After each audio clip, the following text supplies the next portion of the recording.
السلام علیکم ناظرین، پیش خدمت ہے محمد صلی اللہ علیہ وسلم کی ولادت کے حیرت انگیز واقعات ایپیسوڈ 2۔ جس مبارک شب ختم نبیین حضرت محمد صلی اللہ علیہ وسلم دنیا میں تشریف لائے، وہ رات کائنات کے لیے ایک عظیم پیغام لے کر آئی۔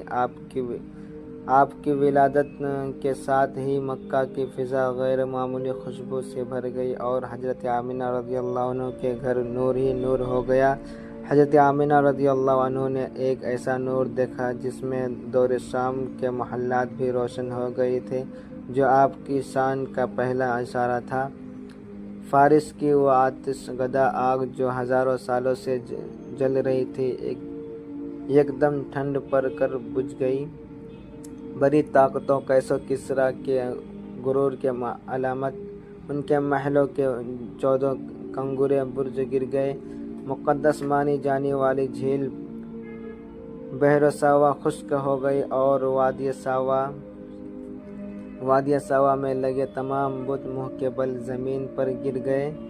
یہ تمام واقعات اس بات کا اعلان تھے کہ گمراہی کا دور ختم ہو چکا ہے اور زمین پر رحمت للعالمین کا ظہور ہو گیا ہے۔ عربی رواج کے مطابق آپ صلی اللہ علیہ وسلم کی پرورش کے لیے آپ کو بنو سعد قبیلے کی دائی حلیمہ سعدیہ رضی اللہ عنہ کے حوالے کیا گیا۔ حضرت حلیمہ رضی اللہ عنہ کے ہاں آپ کی برکت سے ان کے مال و مویشی اور زندگی میں بے پناہ اضافہ اور برکت ہوئی۔ اگلی قسط میں ہم دیکھیں گے کہ حلیمہ سعدیہ رضی اللہ عنہ کے پاس آپ کا بچپن کیسا گزرا اور آپ کے ساتھ حیرت انگیز واقعہ کیسے پیش آیا۔ تب کے لیے السلام علیکم۔